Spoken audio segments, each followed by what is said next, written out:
My name is Emily Carter. I'm 26, and up until 5 months ago, I worked as a junior cybersecurity analyst for a mid-sized tech company based in Austin. It wasn't a dream job, but it felt like a start.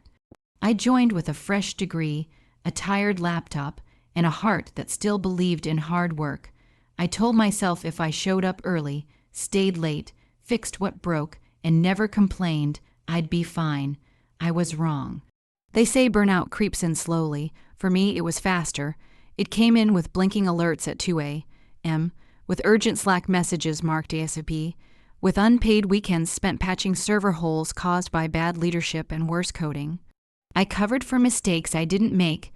I rewrote security protocols during a holiday when everyone else was home. I was the reason the ransomware attack last fall didn't destroy them. No thank you, just another ticket in the queue.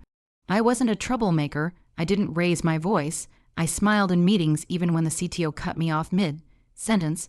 I trained 3 interns who now sit in chairs I was promised. I gave ideas, and I watched them be rephrased by men who got the credit. Still, I stayed because leaving meant failure, and I wasn't raised to quit just because it hurt. 2 months before they fired me, my father had a heart attack. I didn't take time off. I worked from the hospital lobby with my back against a vending machine. My manager sent me files to decrypt while my father was in surgery. I answered everyone. 2 weeks later, I asked for 2 days off, just 2, to sleep, to breathe. They said no. Then, one Friday, I was called into a quick check-in. No HR. No warning. My manager sat me down and said the company was restructuring. They were moving in a different direction. My position was no longer needed. I sat there, stunned. He slid an envelope across the desk, empty. No severance, no payout, not even my last 2 paychecks. I asked about the missing salary. He said payroll was working on it. That was a lie. I emailed HR. No response. I called, straight to voicemail. I came back the next week to ask in person, and security told me I was no longer authorized to enter the building. A building I helped protect from cyber threats. A building where I once worked 78 hours in a single week. That night, I sat on my bed staring at the pale blue light of my laptop screen, not crying, just silent, not shocked, just numb. You'd think I would scream or vent online. I didn't.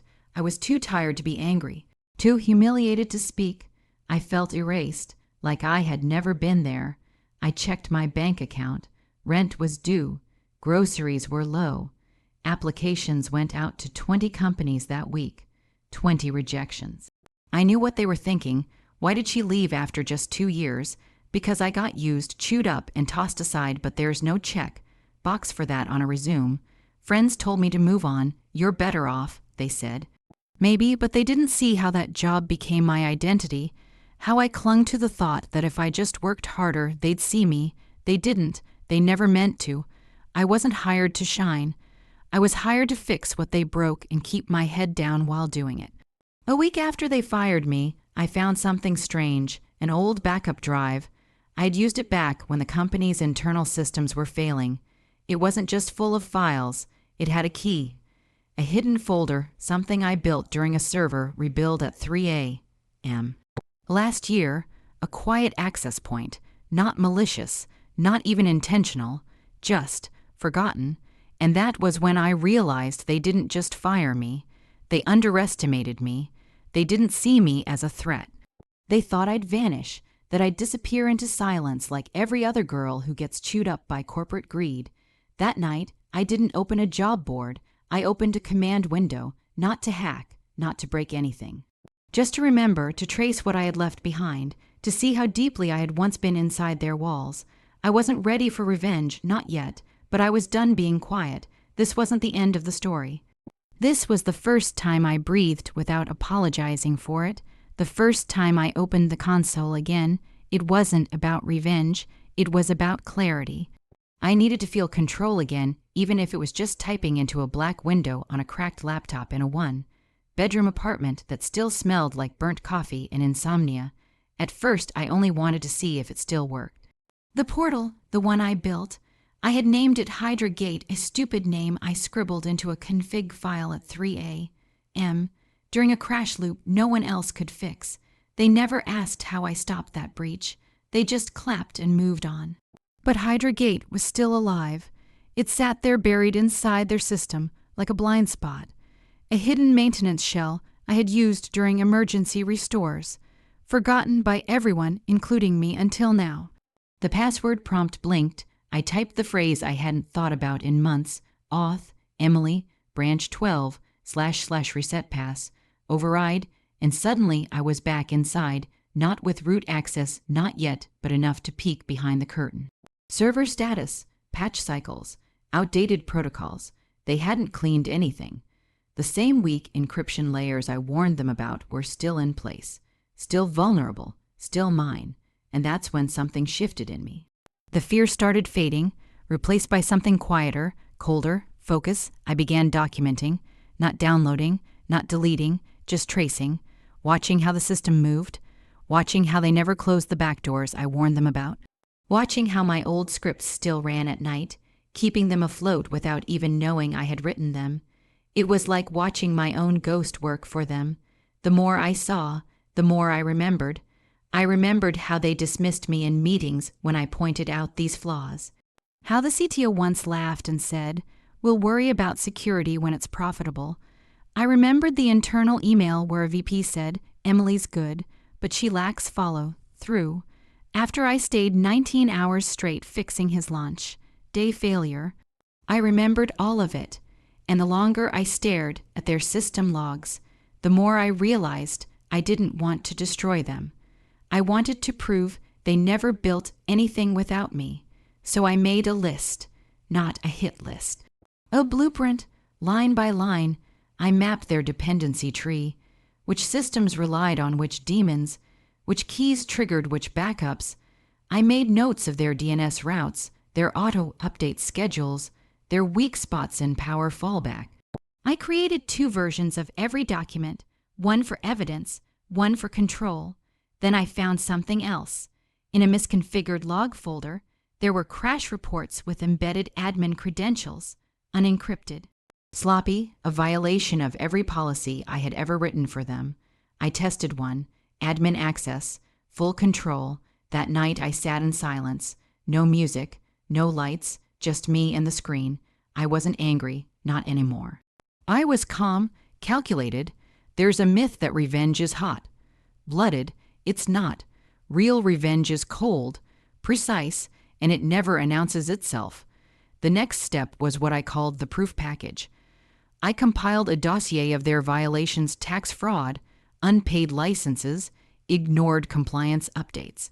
I knew which vendors they lied to. I knew which audits they forged. I had emails, server logs, chat backups, everything timestamped, nothing manipulated, all real. I saved the package on an encrypted USB, placed it in a small fireproof bag, and tucked it beneath a stack of old tech magazines no one ever borrowed from my shelf. And then I built the trigger, not a virus, not a bomb, a cascade, a simple script that would execute in 3 phases. Phase 1, disable redundant backups by flooding the servers with empty checksum passes harmless, but paralyzing. Phase 2, lock admin panels with spoofed credentials, freezing all remote access without deleting a thing. Phase 3, reroute internal traffic through a loopback null path, effectively isolating the entire office network from the outside world. No data in, no data out, each phase timed precisely, no permanent damage. But enough to cripple them publicly. I didn't want to hit them on a regular Tuesday. I wanted the world to watch. I wanted every investor, every media outlet, every fakes, Myling VP to see them sweat. So I waited, and on my quiet screen, I watched a calendar notification pop up. Series B press day, all hands briefing live stream at 10 a.m. That was the day they'd boast about growth, about teamwork, about values. That would be the day I pressed enter. Not because I was angry, because I was ready. They thought it was their day. You could tell by the way they showed up in matching jackets, lanyards swinging, smiles rehearsed, all teeth and no soul. The Series B launch was everything. $40 million on the table, cameras outside, investors watching. The office I once kept afloat with sleepless code now smelled like fresh paint and fake promises. but beneath the makeup, their system was still held together with broken rules and my forgotten footprints. It was 9:41 a.m. when I opened the window, the command line blinked, the clock ticked, and for a few seconds I just watched it, watched the silence, watched the calm before the noise. The world saw a building ready to celebrate. I saw a system seconds away from collapse. I didn't press enter immediately. I breathed first. I remembered what it felt like when they fired me, the cold, fluorescent light of that meeting room. The look in my manager's eyes like I was furniture being replaced. No severance, no pay, just an empty envelope and a locked door.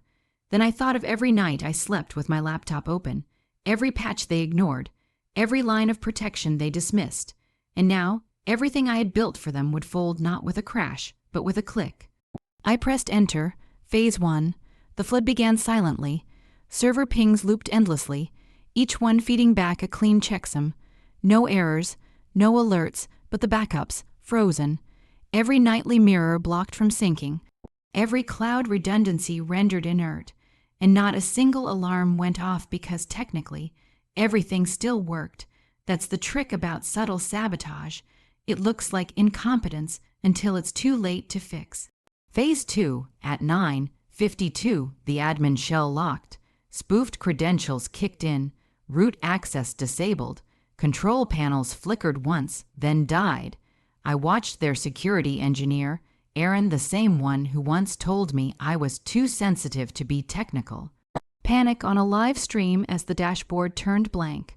Phase 3, at exactly 10:01 a.m., right as the CEO stepped on stage and began thanking the incredible team behind our infrastructure, the traffic reroute hit. Internal systems began feeding into themselves, emails bounced, servers stalled, the CRM dashboard blinked twice, then vanished. From the outside, it looked like someone had pulled the plug, the live stream stuttered. Cameras kept rolling, but inside, everything was breaking and no one knew why. Employees scrambled behind the stage. The CTO was on the phone, face red, fingers shaking. I watched from my apartment, wearing the same hoodie I wore on the night I built the access port. I wasn't smiling, I wasn't laughing, I just watched. Then came the noise. On social media, attendees posted photos. Office under cyber attack. Live stream cut during pitch. Company down mid-launch. Hashtags started trending. Their competitors laughed first, then the investors started pulling out. But the worst part wasn't what failed, it was what surfaced. Because earlier that morning, before I triggered anything, I mailed a single USB drive. No sender name, no message, just the drive packed with time-stamped logs, screenshots, compliance failures, buried audits. I didn't send it to a hacker. I didn't sell it to a rival. I mailed it to a journalist I once saw get fired from her job for calling out tech corruption. Her blog had 8000 readers. That would be enough. By 11:06 a.m., the first article went live. Leaked documents reveal internal fraud at tech startup mid-investor launch. They were still trying to reboot systems when the world began reading. My fingerprints weren't on the story, but my silence was, and in that silence I could finally hear them struggling. Not physically, I wasn't there, but I could feel it, like a thread finally snapping after being stretched too far. I didn't touch a single dollar in their account. I didn't steal. I didn't destroy. I just returned what they gave me. They erased my name from their payroll, so I erased their ability to speak. At 11:17, the CEO tweeted, "We are experiencing a temporary cyber disruption. All systems are being restored. No data has been compromised." It was the lie I knew they'd tell. By noon, 3 vendors had pulled contracts. By 3 p.m., the company's value had dropped by 16%. By 7 p.m., they disabled their website entirely, and me, I went for a walk. No music, just wind, just the rhythm of my own footsteps on a quiet street, while the noise I built echoed far away in a world that thought I would disappear. This wasn't about revenge. It was about being remembered, because when you fire someone without paying what you owe, without so much as a word of thanks, without an ounce of humanity, you don't get to control how quietly they leave. Sometimes the ones you erase come back as echoes that crash through every system you built. The strange thing about watching a company collapse is how quiet it is at first. There's no explosion, no dramatic courtroom scene. Just delays, just confusion, just questions no one wants to answer. It happens in meetings that suddenly go off the calendar, in emails that start getting sent to the wrong people, in tweets that vanish within minutes of being posted. The kind of silence that smells like fear, the kind they once forced on me. I didn't say anything. I didn't post, didn't reply, didn't hint. The only thing I changed was my phone wallpaper from their office building to a photo of Lake Travis, sunlight bouncing off still water. I was no longer in their orbit. I wasn't waiting for an apology. I wasn't chasing validation. I just wanted to see how far the truth could walk on its own, and it walked fast. Within 3 days, an investor pulled out of their Series B. They tried to downplay it, said the investor had prior commitments, but insiders started talking. An anonymous source leaked internal Slack screenshots engineers asking why backup protocols failed, why access logs showed root users they didn't recognize, why 2 months of licensing invoices had never been sent to legal. No one had answers, because I wasn't there to explain it to them this time. A former intern Ave posted a thread on LinkedIn. I don't usually do this, but if you're wondering who used to protect this company from collapsing every week, her name was Emily Carter. They let her go without paying her. It didn't go viral. But it reached the right inboxes. More followed. A contractor shared a story about being told by the same CTO to fake compliance numbers on a deadline. An old developer came forward saying he was pushed out after flagging illegal software copies being used in the office. They weren't just struggling with systems now. They were drowning in patterns. The blog I had leaked to kept posting updates. CEO silent as staff questioned security breach. Was the crash a cover-up? More employees speak out about culture of exploitation. I kept waiting for them to name me. But they didn't. That was the best part. I wasn't the villain in their downfall. I was just a shadow walking beside it, unseen but undeniable. They couldn't accuse anyone without exposing themselves, couldn't explain the attack without admitting who built their broken defense, couldn't blame a stranger without reopening the record of what they'd done to me, so they stayed quiet. They issued one final statement carefully written by PR. We are cooperating with all ongoing reviews. We remain committed to transparency and trust with our clients. But trust doesn't reboot. By the end of that week, I heard from someone I hadn't spoken to in years. Jamie, a friend from college who now worked in corporate law, messaged me with a link to a filing. You seeing this? Your old company's being investigated for licensing fraud. I stared at the screen. Not in shock, just stillness. It had begun. I had never meant to trigger legal action. I never spoke to any authority. I never threatened or demanded.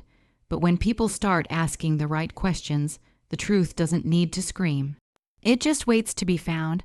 I thought maybe this would feel like justice, but it didn't. Justice is a word people throw around when they want stories to feel clean. My story wasn't clean. It was painful. Ugly, long, and for most of it, I was the only one bleeding. This wasn't victory. It was just visibility. The people who hurt me were finally being seen for who they were, and that was enough. I bought a train ticket that weekend. Not because I was running, I just wanted distance. I wanted to hear myself think without the sound of their failure rattling around my notifications. I didn't even check the news on the way. I just stared out the window and let myself exist again quietly, without needing to be right or loud or strong. And somewhere between one town and the next, I realized something else. This wasn't just the end of them. It was the end of the version of me that believed silence was survival. I wasn't that girl anymore. They took my paycheck. They tried to take my future, but I still had my voice, and I was done whispering. I didn't go back to Austin. There was nothing left to see. The building still stood, sure, lights on, glass intact, but what made it run, what made it believable, what made it feel like a future? That part was gone. People kept sending me screenshots, tweets, articles. Did you see they laid off the entire compliance team? Looks like they missed payroll again. CEO hasn't posted in weeks. I stopped opening them after a while. Not because I didn't care, but because I had already seen the ending. They just hadn't reached it yet. I moved east, not for a new life. I just wanted space, something they never gave me. Rented a place near the water. Small kitchen, no desk, no server heat buzzing behind my ears. I bought real groceries for the first time in months, deleted old work folders, woke up without alarms, no more blinking monitors in the dark. Just windows, just air, just peace. Some nights I still thought about it. The moment I pressed enter, the silence that followed, the ripple of questions no one could answer. But mostly, I thought about the girl I used to be, the one who smiled in meetings when she was dismissed. The one who worked through her father's hospital stay without asking for help. The one who sat in HR hallway with a printed record of her hours and a hope that someone would care. She deserved better. And maybe this story was never about revenge. Maybe it was about giving her that a voice, even if it came after. I wrote something, not for the courts, not for a blog, just for me. A small post on a blank page. No tags, no name, it said. They fired me without paying my salary, so I made sure their office never opened again. I don't regret it. I regret how long it took me to believe I deserved better. I didn't check if it went viral. That wasn't the point. The point was, it existed.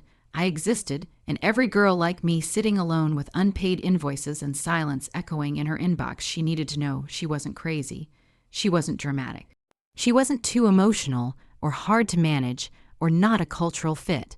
She was just inconvenient to people who built power by breaking others quietly. I got a job offer 2 weeks later, a startup with ethics in their branding and transparency in their code. I turned it down, not because I didn't believe them, but because I didn't need to prove anything anymore. Not to them, not to anyone.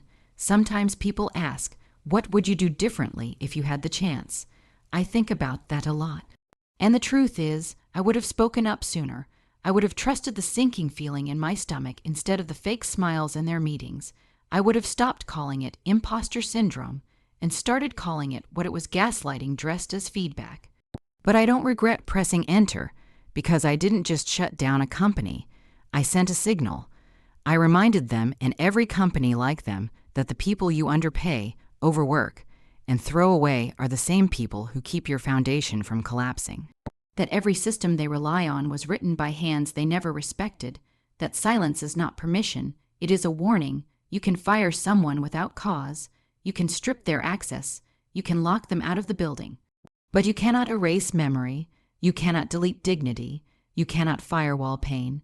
And if you think your titles, your passwords, your lawyers will protect you, remember this. Sometimes the only firewall that breaks you is the one you forgot she built. So no, I didn't break the system. I just let it reflect the truth. And if anyone asks what happened to that girl they fired without paying, tell them she never came back. Tell them she moved forward. Tell them she made sure they never forgot her silence.